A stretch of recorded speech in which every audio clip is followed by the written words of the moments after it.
주 하나님 독생자 예수 날 위하여 오시었네. 내 모든 죄 다 사하시고 죽음에서 부활하신 나의 구세주 살아계신 주 나의 참된 소망 걱정 근심 전혀 없네. 사랑의 주 내가 길인 거하니 내 모든 삶의 기쁨을 주만 아네.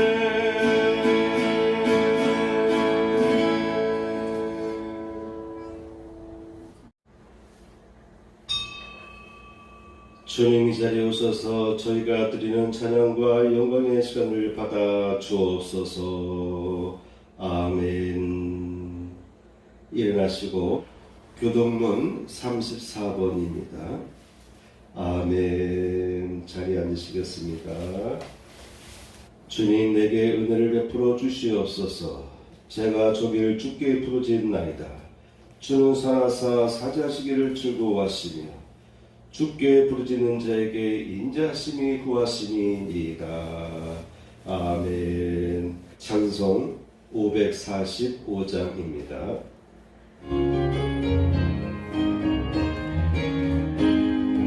이 눈에 아무 증거 아니 되어도 믿음만을 가지고 손을 걸으며 이 귀에 아무 소리 아니 들려도 하나님의 약속 위에 서리라.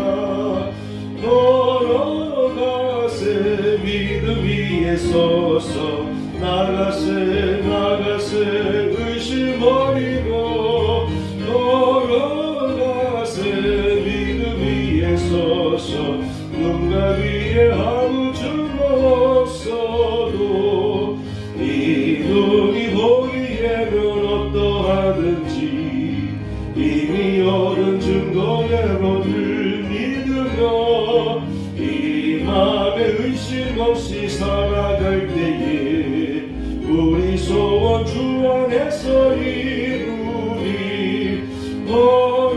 걸어가세 믿음 위에 서서 나가세 의심 버리고 걸어가세 믿음 위에 서서 눈가 위에 아무 증거 없어도 주님의 거룩함을 두고 맹세한 주 하나님 아버지는 참 이쁘다. 그 귀한 모든 약속 믿는 자에게 능치 못할 무슨 일이 있을까.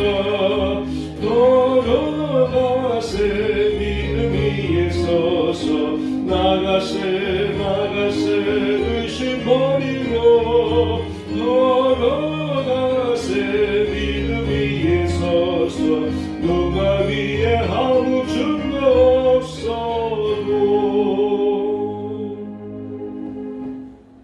542장입니다.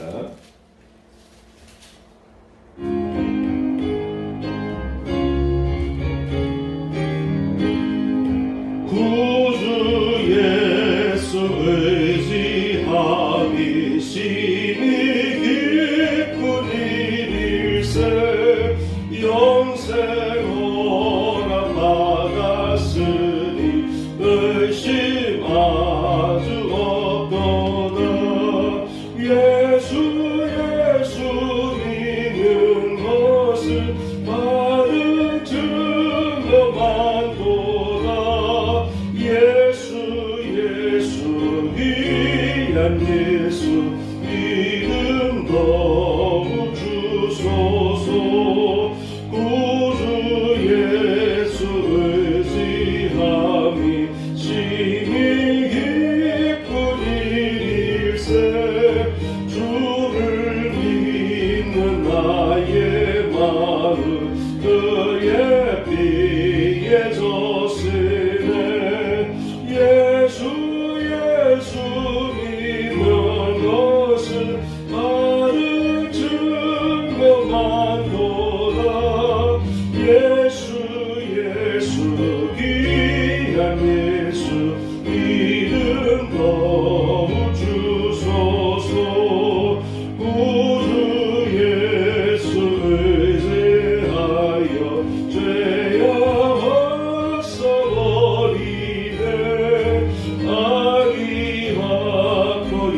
영생함을 주께 모두 얻었네. 예수 믿는 것을 다들 증거만도다. 예수 귀한 예수 믿음 너무 주소서. 구주 예수 의지하여 구원함을 얻었네. 영원 무궁지 가도록 주여 함께 하소서. 예수 믿는 것은 다른 증거만도다. 예수 귀한 예수 믿음 너무 주소서. 아멘.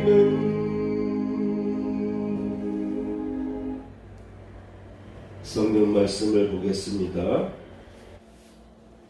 오늘 성경 본문은 이사야서 1장 18절에서 20절까지입니다. 아멘.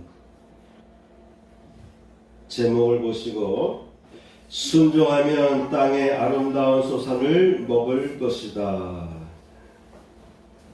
선생님 뒤에 앉아있는 자매가 누군지 기억나지? 돈 기억나요? 그 당시 청년 아가씨였어. 지금도 아가씨였지. 세종시에 살고 있어.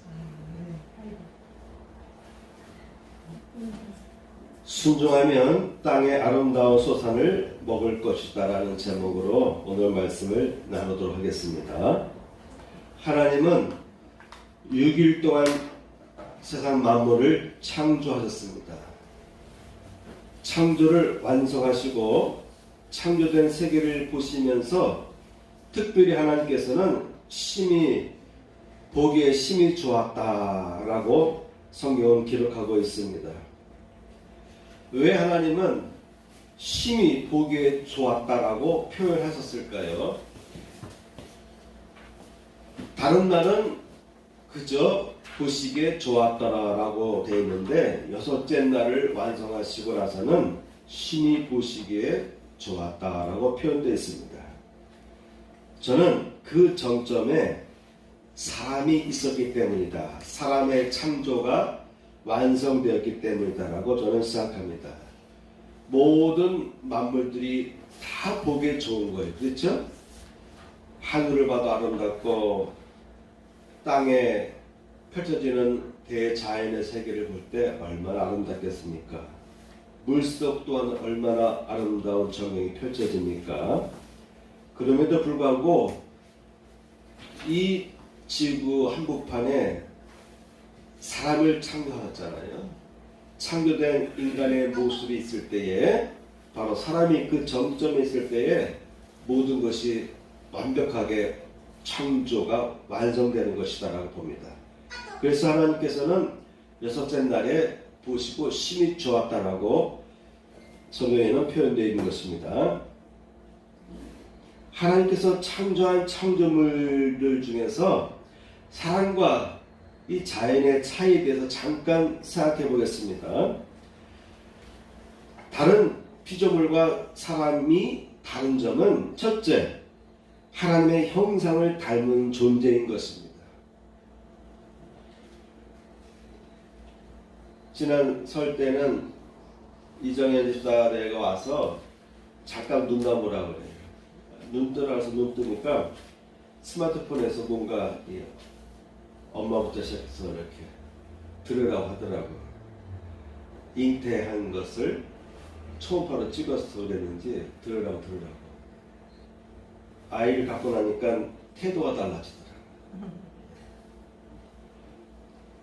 바로 나를 닮은 존재가 태어나는 그 기쁨이 얼마나 기쁘겠습니까?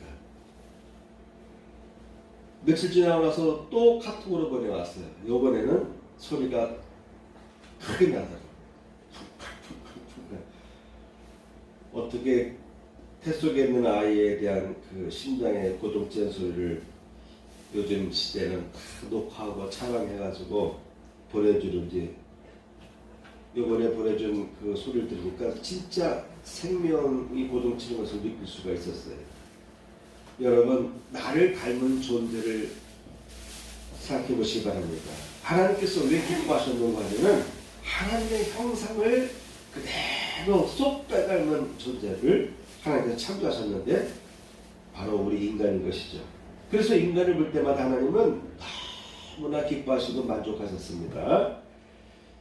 또한 가장 신비하게 창조하신 존재가 바로 우리 인간인 것입니다. 모든 만물들이 다 신비하게 창조하셨는데 그 중에 특별히 인간은 가장 완벽하게 신비하게 창조해 주셨습니다. 또한 인간에게는 다른 피조물과 다른 것은 영혼을 불어넣어 주신 거예요. 하나님의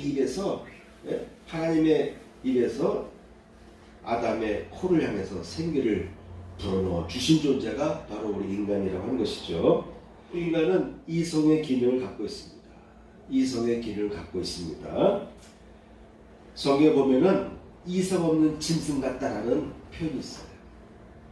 여러분, 우리 그리스도인들은, 우리 인간은 이성 없는 짐승과 다른 것이죠. 그래서 유다서에는 이성 없는 짐승 같다라는 표현을 하면서 그러한 죄악된 행위를 해서는 안 된다라고 경고하셨습니다. 우리 크리스찬들은요, 이성적인 존재가 되어야 되는 것입니다. 창조의 능력을 갖고 있는 존재가 우리 인간이죠. 인간은 창조적인 능력이 있습니다. 다른 모든 피조물들은 창조하지 못해요. 그런데 우리 인간만이 뭔가를 새롭게 만들어내고, 요즘에는 유전자까지 조작을 할 정도까지 단계가 왔는데 바로 하나님의 창조의 능력을 쏙 빼닮았기 때문에 그런 것입니다. 또한 자신의 희생을 감수할 수 있는 존재. 부모가 자녀를 위해서, 여러분 짐승들도 보면은 새끼들을 순산하고 나서 새끼들을 낳고 나서도요, 자기가 먹을 것을 안 먹고 새끼들이 먹을 수 있도록 자리를 양보해 주기도 하기도 하거든요. 사람은 어떻습니까? 목숨을 내놓을 수 있는 그 같은 자녀를 위해서, 자식을 위해서, 또한 대의를 위해서, 국가를 위해서, 누군가를 위해서 과감하게 자신을 희생할 수 있는 그 같은 존재가 우리 인간이라고 하는 것이죠. 바로 하나님께서는 자신의 독생자를 희생하시면서 우리의 죄를 용서해 주셨습니다. 바로 다 하나님을 닮은 꼴이기 때문에 그렇습니다. 또한 우리는 아름다움을 표출하고 추구할 수 있는 존재입니다. 사람만이 뭔가 아름다움을 추구할 수가 있어요. 다른 피조물은 있는 그 자체가 아름다움인데 사람은 아름다움을 표출할 수 있고 형성할 수 있고 창작할 수 있는 능력이 있는 존재가 바로 우리 인간인 것입니다. 그래서 하나님은 우리 인간을 만드시고 너무너무 기뻐하신 거예요. 심히 기뻐하신 것입니다. 육체적인 기능을 보면은 일반적으로 볼 때 다른 피조물에 비해서 부족한 점들이 많아요. 그렇죠? 후각도 부족하고 청각도 그렇고 시각도 그렇고 하늘 날아다니는 새들에 비해서 독수리나 이런 조류들에 비해서 우리 인간의 시력은 형편없이 좀 뒤떨어져요. 후각도 그렇고 청각도 그렇고. 그럼에도 불구하고 우리 인간은요, 우리보다 뛰어난 어떤 기능을 갖고 있는 존재들의 형태와 그들의 생활 모습, 그들의 특징들을 흉내낼 수가 있어요. 하늘을 날지 못하지만 우리 인간은 비행기를 만들었습니다. 그전에는 비행기가 없을 때도 어쨌든 하늘을 날기 위한 여러 가지 그 시도를 하는 가운데 이제는 지구 바깥으로 우주로 미사일을 보낼 수 있는 그런 시대를 우리 인간이 이뤘습니다. 원숭이보다도 어떻게 보면 원숭이보다도 더 뛰어난 그 동작을 할 수가 있어요. 그래서 뭐 올림픽 때 되면은 그 체조 경기 보면은 사람이 그냥 삑삑 공중에 돌고 떨 때 똑바로 내려앉고. 그래서 어떻게 보면은 육체적인 기능은 일반적으로 볼 때 다른 피조물에 비해서 형편에서 떨어지기도 하는데, 그런데도 그러한 피조물들을 뛰어넘을 수 있는, 비슷하게 행동할 수 있는 모든 그 행동에 있어서 사람은 흉내낼 수 있는 어떤 탁월한 능력도 갖고 있습니다. 저는 라면을 많이 먹는데, 라면을 먹을 때 가급적이면 스푼을 조금 넣고 김치국물, 김치 먹고 나면 밑에 김치국물이 많이 남잖아요. 이게 아까워요. 왜? 여기는 그래도 조미료가 덜 들어갔잖아요. 천연재료니까 스프를 조금 넣고 그 대신 김치국물 남은 거를 이렇게 부어버려요. 근데 먹을 때까지 좋은데 개운하고 시원하고 얼큰하고 좋아요. 그런데 이제 먹고 나면 국물이 남잖아요. 그것도 좀 식었을 때 버리려고 하면은 냄비나 그릇에 고춧가루들 그리고 기름기들이 이렇게 붙어 있잖아요. 그때마다 이걸 내가 먹었네, 내가 마셨네. 근데 어떻게 내 몸속에서 건강을 유지할까?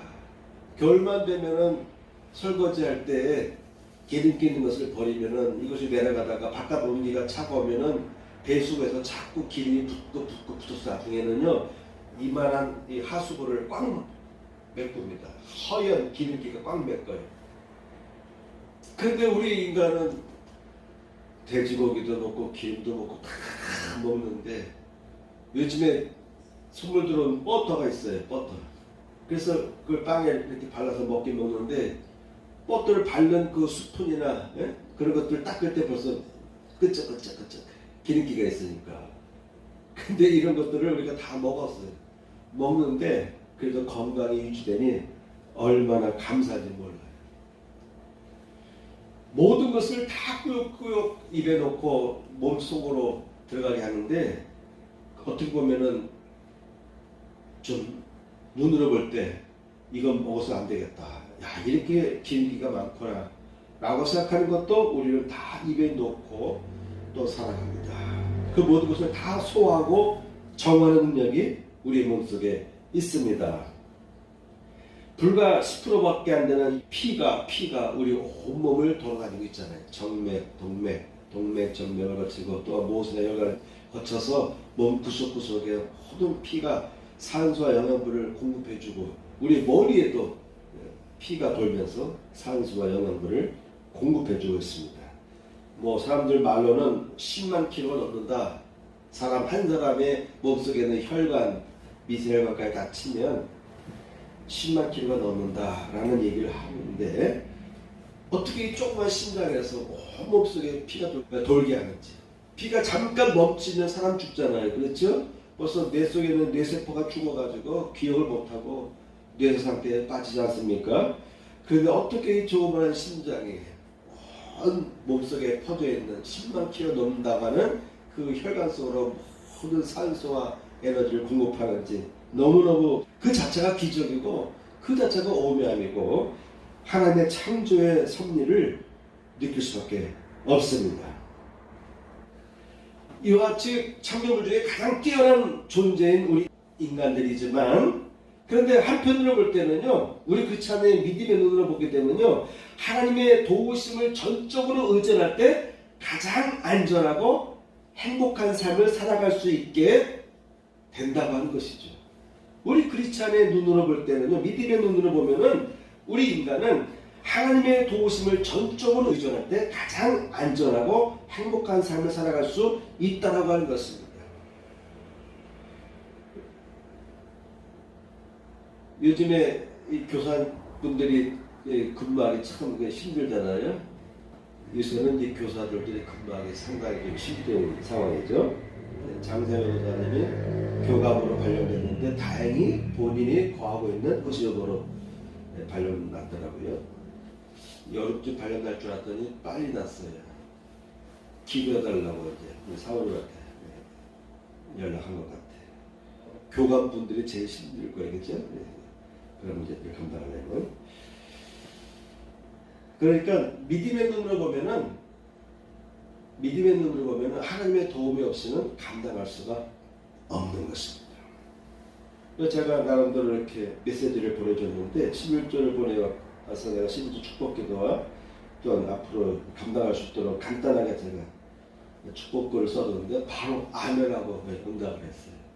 그러니까 믿음의 눈으로 보게 되면은 하나님의 도우심이 없이는 내가 감당할 수가 없다라는 것을 처절하게 느낀 사람들은 하나님 매 순간마다 도와주세요. 하나님 도와주셔야 됩니다. 이런 자세로 살아가는 거예요. 믿음의 눈으로 볼 때는 믿음의 깊이를 체험한 사람들은 그런 고백을 합니다. 하나님의 도우자 않았으면 난 여기까지 올 수가 없다. 이런 고백을 하게 되는 것입니다. 그런데 이와 같이 놀라운 능력을 부여받은 우리 인간들은 하나님의 영광을 나타내며 아름다운 세상을 펼쳐갈 사명을 부여받았음에도 불구하고 우리 인간은 늘 하나님의 기대에 못 미치면서 하나님의 뜻에 저항하고 역행하는 못된 습성이 우리 인간에게 있는 거예요. 하나님을 닮은 꼴의 인간. 그래서 너무나 보기에도 너무나 기뻐할 수밖에 없고 얼굴에 미소가 저절로 나올 수밖에 없는 그 하나님 입장에서 우리를 향한 기대하는 것이 있는데, 근데 우리 인간은 사람 만난 이 아이가 늘 부모에게 속을 썩이고 문제를 일으키고 그런 관계가 되는 못된 습성이 우리 인간에게 있다라고 하는 것이죠. 그럼에도 불구하고 하나님은 늘 인간에 대한 사랑을 포기하지 않으셨습니다. 그렇죠? 여러분의 자녀가 문제 일으킨다 해서 여러분 포기합니까? 절대 포기하지 않죠.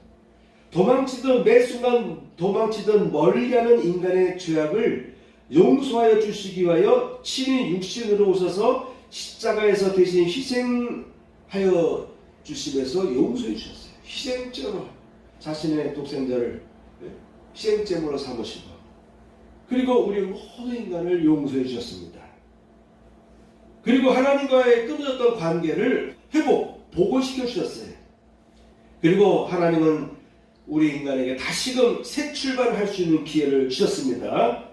하나님은 오늘 본문에서 그의 백성에게 이렇게 당부합니다. 이렇게 명합니다. 너희가 만일 순종하면 땅의 아름다운 소산을 먹을 것이다 라고 약속해 주셨어요. 이미 땅은 아담의 시대에 아담과 하와의 죄로 인해서 땅이 저주받았습니다.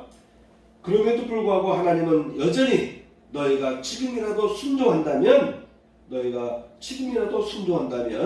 땅의 아름다운 소산을 먹을 것이다 라고 하나님은 약속해 주셨습니다. 이런 차원에서 이런 맥락에서 오늘 성경 본문의 내용들을 살펴보도록 하겠습니다. 첫째, 하나님은요 우리 인간을 바라볼 때 기뻐하시고 기대하신다라고 한 것입니다. 스바냐서에 보면 너희 하나님 여호와가 너희 가운데에 계시니, 우리 가운데, 너의 가운데에 계시니 그는 구원을 베푸실 전능자시라. 하나님은 전능자로서 함께 하시는 것이죠. 그가 너로 인하여 기쁨을 이기지 못하시며, 여러분 한 사람 한 사람을 바라볼 때마다 하나님은 기쁨을 이길 수가 없어요. 이 말은 뭐냐면 기쁨을 참지 못한다는 거죠. 기쁨을 참지 못해서 어쩔 수 없이 입이 벌어져요. 눈가에는 미소가 띄어지고 더 나아가서는 웃음소리가 나올 수밖에 없는, 그래서 너로 인하여 기쁨을 이기지 못하여 하시며 너를 잠잠히 사랑하시며 너로 인하여 즐거이 부르며 기뻐하시리라. 이게 하나님께서 여러분을 향한 마음인 것이죠. 두 번째, 극상품 포도나무라고 성경은 표현되어 있습니다. 우리는 누구냐? 우리 그리스도인은 누구냐? 하나님의 자녀들은 누구냐? 이사야서 5장 2절과 4절 말씀 보면은 2절과 4절 말씀에 보면은 땅을 파서 돌을 제하고 극상품 포도나무를 심었도다.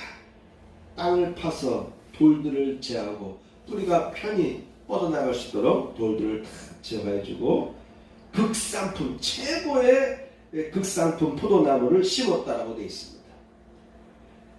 그 중에 망대를 세웠고 짐승들이 와서 이 나무의 성장을 가로막고 열매를 따먹을 수 있는 것을 보호하기 위해서 망대를 세웠다. 다른 사람들이 와서 또한 훔쳐갈 것을 방지하기 위해서 망대를 세웠다. 그 안에 술투를 팠었도다. 좋은 포도 맺기를 바랐더니 들포도를 맺혔도다. 여러분, 우리가 과일 살 때마다 당도를 체크하잖아요, 그렇죠? 그래서 당도가 있으면 그만큼 상품의 가치가 높지 않습니까? 하나님께서는 극상품을 바라는데 들포도를 맺혔도다 라면서 하나님께서는요, 답답함을 표현하셨습니다. 내가 포도를 위하여 행한 것 외에 무엇을 더할 것이 있으랴? 내가 좋은 포도 맺기를 기다렸거늘 들포도 맺힘은 어찌니고? 라고 표현하셨습니다. 세 번째, 기뻐하시는 나무인 것입니다. 이사야서 5장 7절 말씀 보면은 무릇 만군의 여호와의 포도원은 이스라엘 족속이요 그가 기뻐하시는 나무는 유다 사람이라. 그들에게 정의를 바라셨더니 도리어 포악이요 그들에게 공의를 바라셨더니 도리어 부르짖음이었도다. 여러분, 하나님께서는요 공의로운 사회, 정의로운 사회가 되길 바라십니다. 누굴 통해서? 우리 크리스천들을 통해서. 예수 믿는 사람들은 세계 곳곳에, 사회 곳곳에서 나름대로의 소금과 빛의 역할을 감당하는데, 나는 크리스찬이다, 나는 교회 다니는 사람이다라는 것을 드러내는 데는 잘하는데 그 내용에 있어서는 공의가 없고 불의한 짓을 다 해버리고요. 그리고 하나님 앞에 나와서 예배드리고 예물을 드리는 사람들이 많습니다. 그런 사람들이 있어요. 하나님께서는 말했죠. 아니다. 난 너희를 통해서 기대한 것은 너희를 통해서 이 사회의 정의를 바란다. 포악이 아니요. 힘을 따라서 포악이 아니요. 그들에게 공의를 바라셨더니 도리어 부르짖음이었도다. 이사야를 통해서 하나님께서 표현하신 것이죠. 이사야 관점에서 보게 되면, 선지자 관점에서 보면, 예언자의 관점에서 보면은 그 당시에 유대인들의 모습이 이와 같이 하나님의 뜻과 반대의 길을 갖고 있었다는 것입니다. 네 번째, 좋은 열매 맺기를 기대하십니다. 하나님께서 기뻐하시는 나무였지만 결국 실망시켰습니다. 네 번째는 좋은 열매 맺기를 기대하셨습니다. 마태복음 13장 38절 말씀 보면은 밭은 세상이요 좋은 씨는 천국의 아들들이요 가라지는 악한 자의 아들들이요. 우리는 천국의 자녀들로서, 아들과 딸로서 이 땅에 살아갈 사명이 있습니다. 로마서 11장 24절 말씀 보면 내가 원 돌감나무에서 찍힘을 받고 본속을 거슬러 좋은 감람나무에 접붙임을 받았으니 라는 표현이 있어요. 좋은 나무에 접붙임을 받았다. 본성을 거슬렀어. 아담으로부터 이어지는 모든 죄악, 그 죄악의 뿌리의 본성을 거슬러서 예수님의 나무에, 좋은 감람나무에 접붙임을 받았다고 하는 것입니다. 다섯 번째, 주의 기업에 산에 심으셨다는 표현이 있습니다. 출애굽기 15장 17절 말씀 보면은 주께서 백성을 인도하서 그들을 주의 기업의 산에 심으시리라. 주의 기업의 산에 심으시리라. 오늘날 이스라엘 땅에 시온산, 시온의 보좌가 있는 거룩한 곳에 이스라엘 백성들을 세워 놓겠다, 심어 놓겠다라고 하는 표현인 것이죠. 이는 주의 처소를 삼으시려고 예비하신 것이라 주여 이것이 주의 손으로 세우신 성소로소이다 라는 기록이 있습니다. 호세아서 6장 6절 말씀에 보면은 나는 인애를 원하고 제사를 원치 아니하며 번제보다도 하나님을 아는 것을 원하노라. 인애, 인자함. 우리가 살아가는 사회 속에서 나로 인해서 뭔가의 인자함이 흘러가도록 노력할 필요가 있습니다. 제사를 드린다는 의미는, 예배를 드린다는 의미는, 신앙생활을 한다는 의미는 내 안에서 인자함이 흘러나오는 거예요. 죄악의 본성을 거슬러서 오히려 미워함과 증오함보다는 오히려 인상, 자비를 베풀고 이러한 것이 나오는 그의 자녀들 되기를 하나님은 기대하셨다고 하는 것입니다. 그런데 그와 같은 모습의 반대의 모습을 우리 사람들은 늘 그 방향으로 나아갔어요. 그래서 하나님께서 말씀합니다. 번제보다도 예배보다도 하나님을 아는 것을 원하노라. 과연 하나님이 진정 그런 삶의 모습을 원하실까? 아니다라고 하는 거예요. 하나님을 제대로 알지 못하기 때문에 이 백성이 하나님에 대한 제대로 된 지식이 없어서 망한다라고 되어 있어요. 이 백성이 하나님에 대한 지식이 없어서 하나님은 어떤 하나님이냐? 이와 같은 인간의 모습으로 살아가기 원하시는 그런 하나님인데 그런 모습을 잃어버리고 오히려 공의를 원했더니 포함으로 사회를 어지럽히는 그런 삶을 살아갔기 때문에 하나님을 알지 못한다. 그런 모습으로 살아가는 너희들의 제사, 범죄는 내가 기뻐하지 않는다. 내가 받지 않겠다라고 하나님께서는 선포하신 것입니다. 무릇 만군의 여호와의 포도원은 이스라엘 족속이요 그가 기뻐하시는 나무는 유다 사람이라. 그들에게 정의를 바라셨더니 도리어 포악이요 그들에게 공의를 바라셨더니 도리어 부르짖음이 있었도다. 두 번째 항목을 보겠습니다. 서로 변론하자. 하나님은 얼마나 인격적인지 몰라요. 우리 인간은요 어떻게 보면은 하나님은 너무너무 높으셔서 우리 인간과는 감히 만날 수가 없다라고 생각하기 쉬워요. 구대 시대에 영지주의가 있었어요. 영혼은 너무 거룩한데 우리 인간은 너무 폐역하고 타락해서 영과 육이 만날 수가 없어요. 그래서 예수님은 영으로 온 것이지 육으로 온 것이 아니다라고 하는 영지주의 이단자들이 초창기 때, 기독교 초창기 때에 번성했어요. 그래서 사도들의 서신을 보면 사도 바울이나 요한 사도의 글들 보게 되면요, 사도 바울의 서신을 보면은 당시에 퍼져 있는 수많은 이단자들에 대해서 경계한 내용들이 많이 나옵니다. 그런 관점에서 보면은 하나님이 인간과 대화할 수가 없는 거잖아요. 예? 그런데 성경에 보면은 어떻게 보면 하나님의 말 한마디 보면은요, 꼭 우리 인간의 모습과 똑같아요. 우리의 생각과 비슷해요. 감정도, 느끼는 것도, 판단하는 것도요, 과연 우리 인간들이 이해할 수 있고 납득할 수 있는 우리들의 삶의 모습과 비슷한 그 같은 관계 속의 수준에서 우리가 대화하시고 말씀하시는데 여호와께서 말씀하실 때 오라 우리가 서로 변론하자. 어떻게 그 지구하신 하나님께서 우리 이 낮은 인간, 폐역한 인간과 대화하기를 원하십니까? 이 이야기가 좀 힘들죠? 근데 하나님은 이런 인격자십니다. 변론하자. 대화하자. 여러분, 대화하면 모든 것이 다 풀려요. 마음을 열어놓고 지금은 내가 갖고 있는, 내가 알고 있고 경험하고 있는 그 같은 지식에 갇혀있지만 그래서 이해할 수 없어. 상대방의 주장을 이해할 수가 없어요. 그런데 마음을 열어놓고 차근차근 내 생각을 얘기하고 상대방의 얘기를 들어보고 나의 생각에 대해서 반론을 제기한 상대방의 얘기를 마음을 열고 들어보고 또한 나도 상대방의 논리에 대해서 반박할 수 있는 이야기를 또 제시하고 마음을 열고 대화하다 보면요 나중에 통한다니까요. 통해요.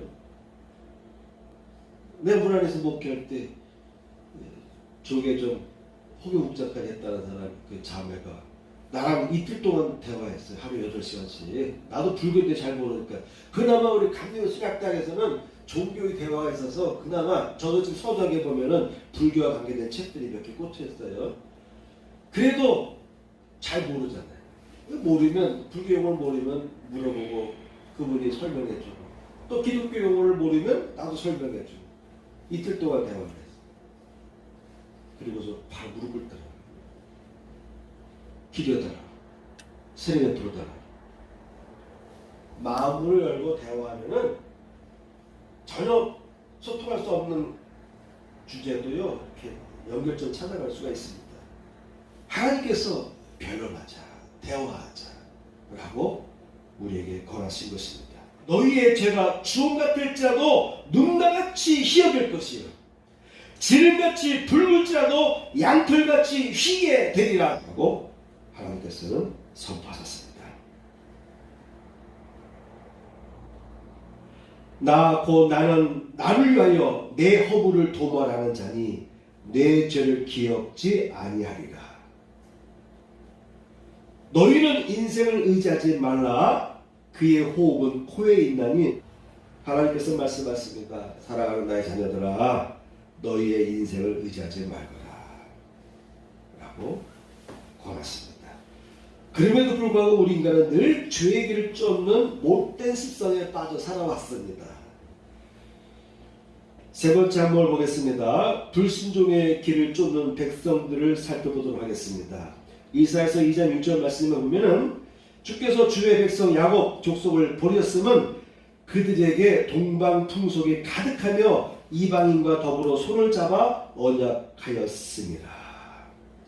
다윗 왕 이후로 다윗 후손들이 이스라엘 백성을 통치하는데 그 와중에도 보면은 틈만 나면 이스라엘 백성들은요 주변 나라의 이방 나라의 우상 숭배를 쫓고 성전에까지 이방 우상들을 이방 신전에서 섬기던 기구들 또한 우상들을 성전에까지 이렇게 안시켜놓고 교회 예배를 믹스화시키고 하나님을 향한 온전한 예배에서 이탈하는 그 죄를 끊임없이 이스라엘 백성들은 저질 것입니다. 그래서 제가 최근에 한 설교에서 여러 번 강조한 것처럼 종교 개혁을 단행했던 히스기야 왕, 아사 왕, 요시야 왕 이런 왕들에 대한 이야기를 제가 여러 번 하지 않습니까? 여호사밧 왕 등등등. 그만큼 다윗 왕의 후손들이 통치하는 가운데 틈만 나면 이스라엘 백성들은 죄를 범했습니다. 이것은 바로 우리 인간의 모습인 것이에요. 우리 인간은 하나님의 자녀요 극상품으로 우리를 기대하시는데 심으셨는데 우리는 늘 들포들을 맺혔고 하나님의 뜻과 정반대의 길로 가는 반대의 길로 나아갔던 그 같은 죄의 품은 죄의 습성에 젖은 그 같은 못된 습성이 있다고 하는 것이죠. 예레미야 2장 21절 말씀을 보면은 내가 너를 순전한 참 종자 곧 귀한 포도나무로 심었거늘 내게 대하여 이방 포도나무에 악한 가지가 되면 어찌 되느냐.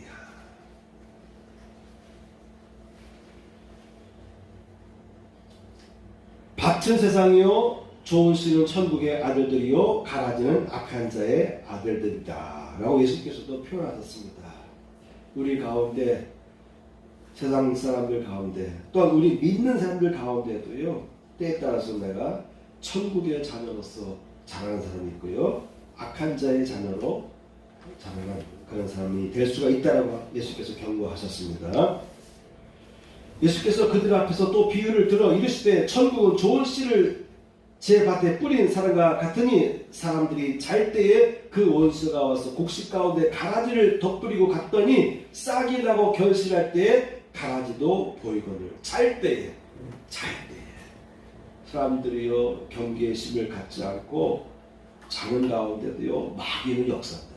악한 자들은 여러분의 심령, 여러분의 마음에 영혼에 가라지가 될 수 있는 것 같은 요소들을 뚫는다고 하는 것입니다. 그래서 우리 크리스찬들은 항상 긴장하셔야 돼요. 내가 잠든 가운데도 내가 인식하지 못한 가운데도 정신 못 차리는 순간에 악한 자가 와서 가라지를 뿌렸다라고 되어 있습니다. 네 번째 항목, 죄인의 예배를 하나님께서는 받지 않으신다라고 하는 것입니다. 이사야서 1장 11절 말씀을 보면은 여호와께서 말씀하시되 너희의 무수한 재물이 내게 무엇이 유익하뇨? 나는 숫양의 번제와 살찐 송아지의 기름에 배불렀고 나는 수송아지나 어린 양이나 숫염소의 피를 기뻐하지 아니하노라. 피를 날마다 들이 모아 가느냐 무슨 소용이 있느냐? 나는 그러한 피에 질렸다. 나는 기뻐하지 않는다. 라고 하나님은 이사야 선지자를 통해서 말씀하셨습니다. 너희가 내 앞에 보이러 오니 이것을 누가 너희에게 요구했느냐? 내 마당만 밟을 뿐이니라. 우리가 하나님 앞에 나가서 예물을 드리는데 그 예물 드리는 그 나의 모든 예배가요 하나님의 마당만 밟을 뿐이다라고 표현하고 있습니다. 헛된 재물을 다시 가져오지 말라. 분양은 내가 가증히 여기는 바요 월삭과 안식일과 대의로 모이는 것도 그러하니 성회와 아울러 악을 행하는 것을 내가 견디지 못하겠노라. 예배를 잘 드리는데 악을 행하는 거예요 우리 크리스찬들이. 그래서 하나님께서 견딜 수가 없다. 너희 예배를 받는 것을 내가 견딜 수가 없다. 너희의 드리는 그 피가 내게 비린내가 된다. 역겹다. 이런 표현 아니겠습니까? 내가 견디지 못하겠노라. 내 마음이 너희의 월삭과 정한 절기를 싫어하나니 그것이 내게 무거운 짐이라. 복을 받겠다고 하나님 앞에 나오는데 하나님께 복을 줄 수가 없는 거예요. 오히려 하나님께서 심판하시고 저주를 내려야 될 판인데 당사자는 걸 모르고 하나님 저 오늘 교회 왔어요. 저에게 복을 주세요라고 요구하니 하나님께는요 무거운 짐이다. 내가 지기에 곤비하였느니라. 하나님께서도 곤비한 거예요. 철없는 자녀가 자꾸 와서 문제를 일으킬 때마다 그 부모의 심정이 어떻겠어요? 카인과 그의 예물 연락하지 아니하시니라. 카인과 그가 드린 예물도 하나님 받지 않으셨습니다. 아모스서에 보면은 내가 너희 절기를 미워하여 멸시하며 너희의 성회를 기뻐하지 아니하나니 너희가 내게 번제나 소제를 드릴지라도 내가 받지 아니할 것이요 너희의 살찐 희생의 화목제도 내가 돌아보지 아니하리라. 내 노랫소리를 내 앞에서 그칠지어다 내 비파소리도 내가 듣지 아니하리라. 하나님 앞에 찬양 드리는 것이 얼마나 귀한 것입니까? 하나님은 우리 인간을 만들 때 이사야서 말씀에 의하면 찬송하게 하기 위해서 인간을 창조하셨어요. 그러므로 우리 크리스찬들은 우리 믿음의 백성들은 하나님 앞에 나올 때마다 찬양을 합니다. 그런데 하나님께서 말씀했습니다. 너희의 노랫소리를 그칠지어다. 너희의 비파 소리도 오늘날로 말하면 피아노 소리, 풍금 소리, 오르간 소리, 나팔 소리 듣지 않겠다 라고 말씀하셨습니다. 말라기서의 말씀 보면은 너희가 더러운 떡을 나의 제단에 드리고도 말하기를 우리가 어떻게 주를 더럽게 하였나이까 하는도다. 이는 너희가 여호와의 식탁은 경멸히 여길 것이라 말하기 때문이라. 만군의 여호와가 이르노라. 너희가 눈먼 희생제물을 바치는 것이 어찌 악하지 아니하며 저는 것과 병든 것을 드리는 것이 어찌 악하지 아니하냐. 이제 그것을 너희 총독에게 드려보라. 그가 너희를 기뻐하겠으며 너를 받아주겠느냐. 일반 사람에게 선물할 때 우리가 귀한 것을 선물하는데 하나님 앞에 나와서 예물을 드릴 때 형식적으로 드렸다. 회개는 안 하고 회개하는 마음은 품지 않냐고 그저 피만 바치면 되는 줄 알았어요. 진승을 바치기만 하면 되는 줄 알았어요. 그래서 하나님께서는 받지 않겠다라고 선포하신 것입니다. 만군의 여호와가 이르노니 너희는 하나님께 은혜를 구하면서 우리를 불쌍히 여기소서 하여 보라. 너희가 이같이 행하였으니 내가 너희 중에 하나인들 받겠느냐. 은혜를 구하는데 구하면서 저를 불쌍히 여겨주세요 라고 했는데 하나님께서 말씀하십니다. 내가 너희 중에 하나인들 받겠느냐. 마음이 준비가 안 되면 마음으로 하나님을 섬기는 마음을 품지 않으려고 우리가 열심히 재물을 드린다 할지라도 오늘 말하면 예배를 열심히 드린다 할지라도 받지 않으시겠다. 크리스찬이 많아지면 세상이 바뀌어야 돼요. 그래도 여러분 저는 가끔 이런 생각을 갖습니다. 그래도 인류 역사상 지금이 최고로 발전된 모습이다. 왕이 폭주하게 되면은 악한 왕들이 나라를 다스리게 되면 어떠한 일이 벌어집니까? 그럼에도 불구하고 오늘날은 그나마 인류 역사상 최고의 민주주의 시대를 살아가요.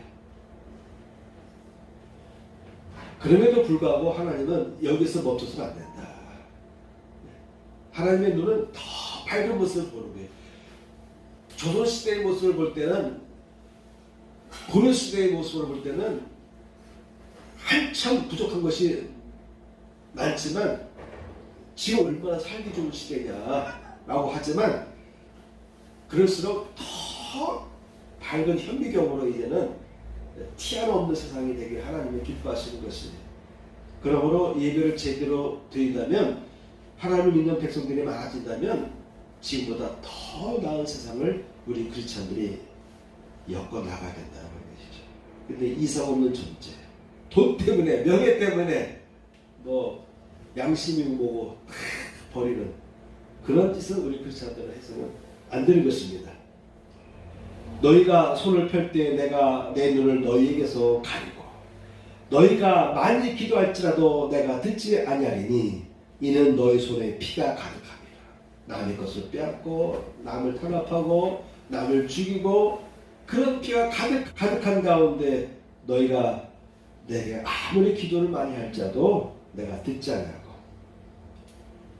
내 눈을 이렇게 닫겠다, 가리겠다. 내 손으로 내 눈을 가려버리겠다. 그러므로 사회가 어두울수록 크리스찬들이 바른 길을 걸어가야 됩니다. 네 번째가 있는데요. 간략하게 전할게요. 먼저 모든 죄를 용서해 주십니다. 하나님은 그럼에도 불구하고 항상 먼저 모든 죄를 다 용서해 주시는 거예요. 끝없는 사랑. 찬양곡 중에도 보면은 끝없는 사랑이라는 그 가사가 나오는 내용이 있어요. 얼마나 그 소리를 들으면은 참 은혜를 받는지 몰라요. 하나님의 사랑은 끝없는 사랑입니다. 그 사랑이 내 마음속에 넘칩니다. 네 번째, 순종과 거역의 결과에 대해서 마지막 전하고 마치겠습니다. 이사야서 1장 16절에서 17절 말씀 보면은 너희를 스스로 씻으며 스스로 깨끗하게 하여 내 목전에서 너희의 악한 행실을 버리며 악행을 그치고 선행을 배우며 정의를 구하며 학대받는 자를 도와주며 고아를 위하여 신원하며 과부를 위하여 변호하라 하셨느니라. 첫 번째 생각할 것은 순종의 결과에 대해서 생각해 보겠습니다. 이사야서 4장 5절에서 6절 말씀 보면 온 시온산과 모든 지폐 위에 낮이면 구름과 연기, 밤이면 화염의 빛을 만드시고 그 모든 영광 위에 천막을 덮으실 것이며 또 천막이 있어서 낮에는 더위를 피하는 그늘을 지으며 또 폭풍우를 피하여 숨는 곳이 되리라. 하나님께서는요, 낮과 밤으로 구름 기둥과 불 기둥으로 이스라엘 백성들을 보여주시고 피할 길을 열어주셨습니다. 이사야서 24장 4절 말씀 보면 주는 포악자의 기세가 성벽을 치는 폭풍과 같을 때에 빈궁한 자의 요새시며 폭풍 중에 피난처시며 폭풍을 피하는 그늘이 되셨사오니. 포악자의 기세가 성벽을 치는 폭풍과 같을 때에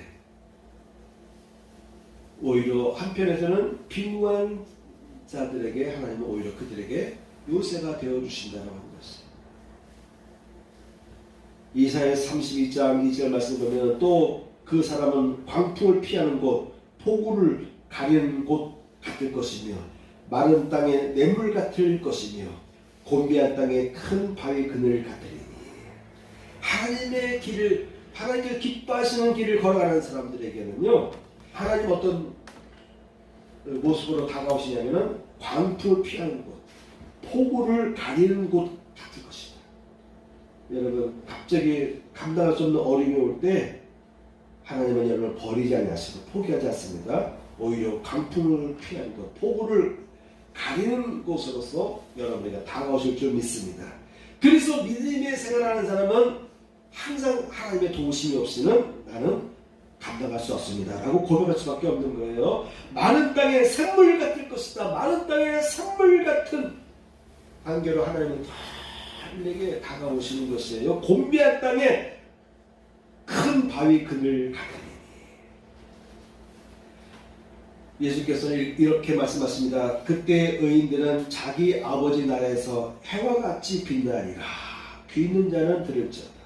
의인은, 의의 길을 걸어가는 분들은요, 하나님의 뜻을 따라가는 자들에게는요, 하늘나라에서, 아버지의 나라에서 해와 같이 빛날 것이다 라고 예수께서는 말씀하셨습니다. 사랑하는 자들아, 만일 우리 마음이 우리를 책망할 것이 없으면 하나님 앞에서 담대함을 얻고 무엇이든지 구하는 바를 그에게 받느니 이는 우리가 그의 계명들을 지키고 그 앞에서 기뻐하시는 것을 행함이라.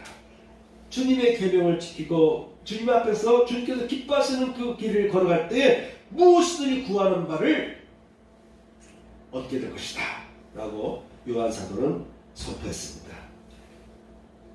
반대로 불순종의 결과를 보면요, 이 이야기만 잠깐 전하고 마치겠습니다.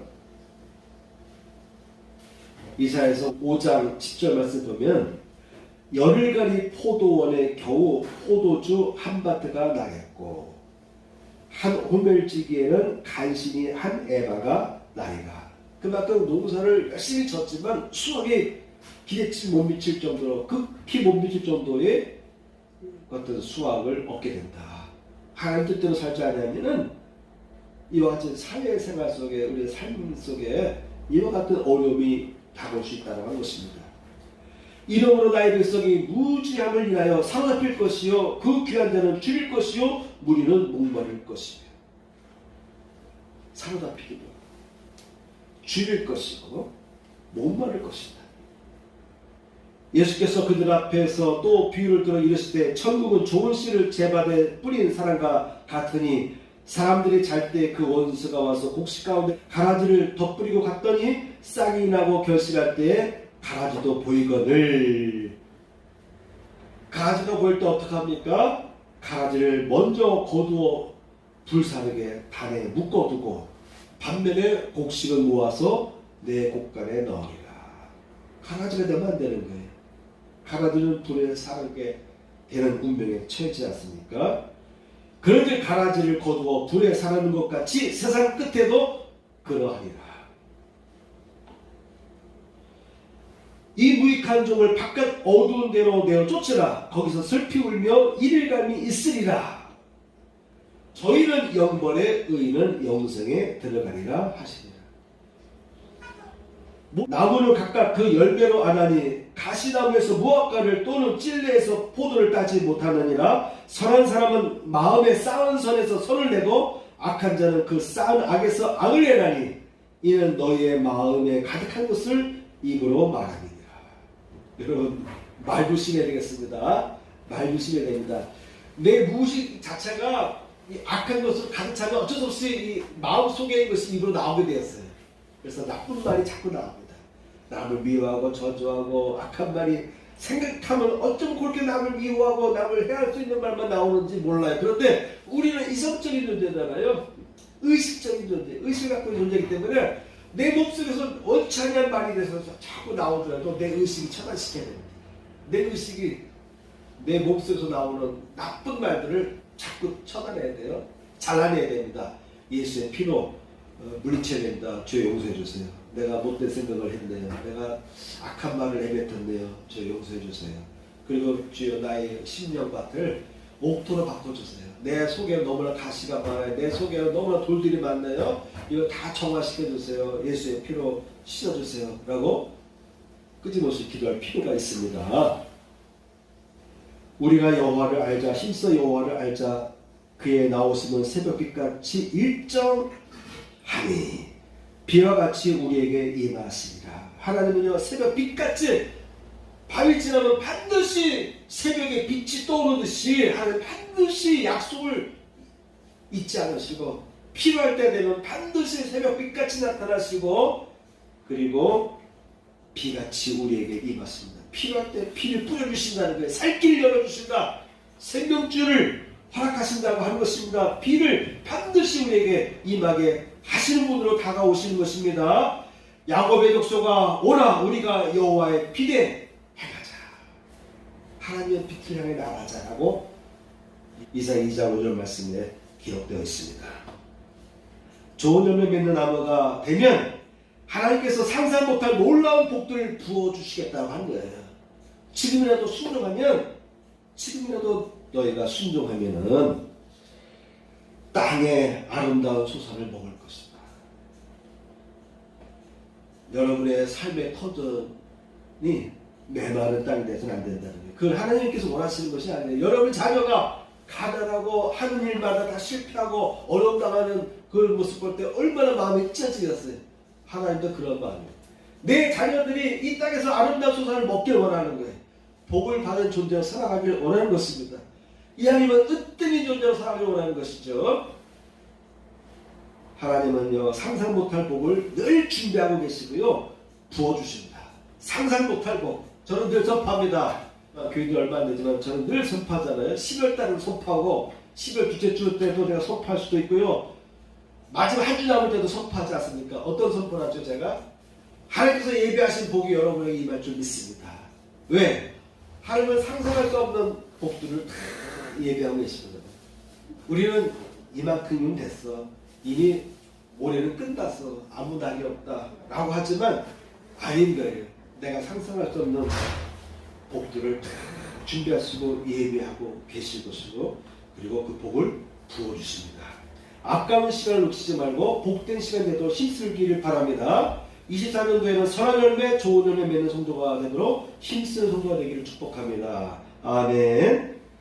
찬양 한 곡 부르고 마치겠습니다. 때로는 축복성입니다.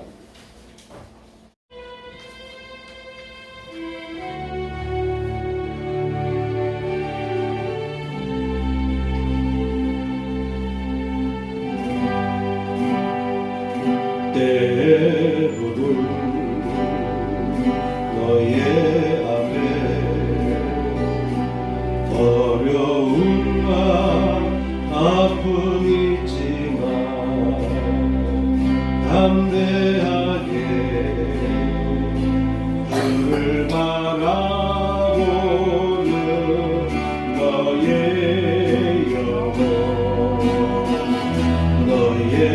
영혼 우리 볼 때 얼마나 아름다운지 너의 영혼 통해 그녀가 받으신 하나님을 찬양 오 할렐루야.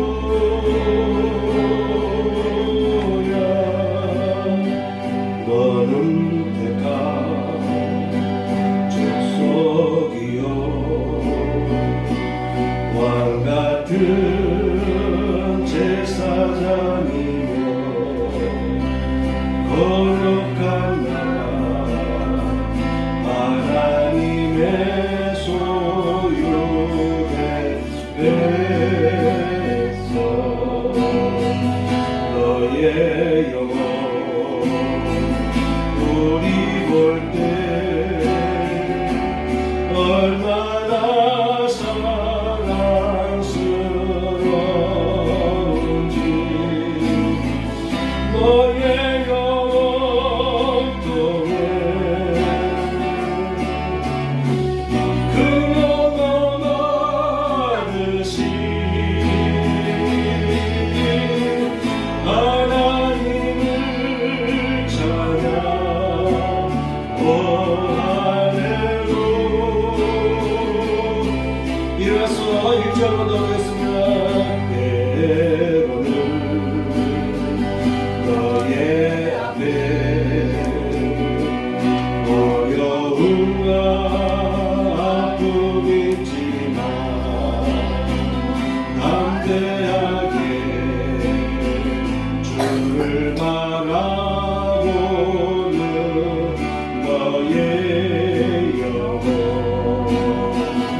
너의 영혼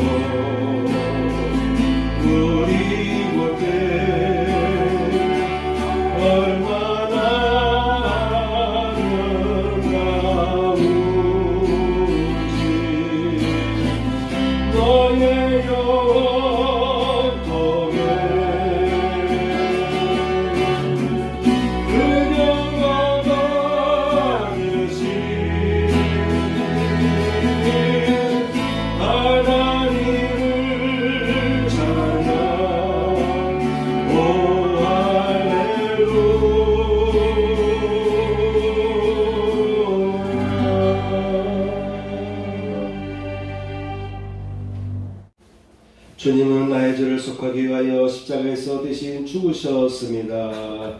주여 내 죄가 사하여졌습니다. 주님은 제 쪽에 맞으셨습니다. 제가 치료를 받았습니다. 아멘.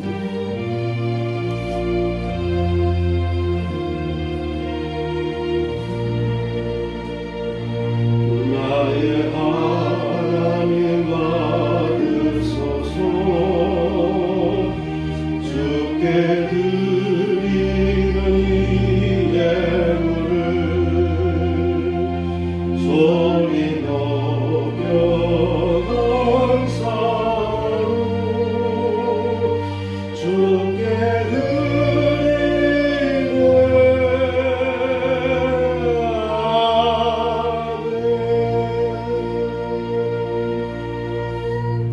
가슴에 손을 얹고 도움기를 올리도록 하겠습니다. 할렐루야. 하나님 아버지 감사합니다. 오늘도 하나님 앞에 귀한 예물들이 드려졌습니다. 이 예물을 흠양하여 주시고 복되게 하여 주옵소서.